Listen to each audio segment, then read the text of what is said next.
Yes, basta may account number pwede mong gamitin para sa Upwork. So, halimbawa, nakahanap na kayo ng client sa Upwork. Tapos, na-download nyo na yung time tracker, kunwari early yung nakuha nyo. After 2 weeks, sasahod na kayo. Before that, as soon as mag-accept kayo ng offer, I highly recommend i-add nyo na yung bank account ninyo sa Upwork. And here's how to do it. Login kayo sa Upwork account nyo. Pagkatapos, click nyo itong picture nyo to. Click on account settings. Click on get paid.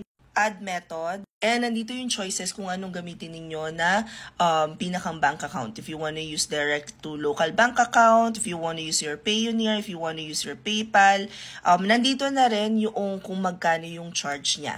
Ako, para sa akin talaga, pinakang okay pa rin is direct to local bank account. Although, you might wanna check kung ganong kabilis pumasok kasi may mga banks na mas mabagal versus, halimbawa ako, Union Bank, it only takes a couple of hours. BDO, gano'ng katagal pag Upwork, love?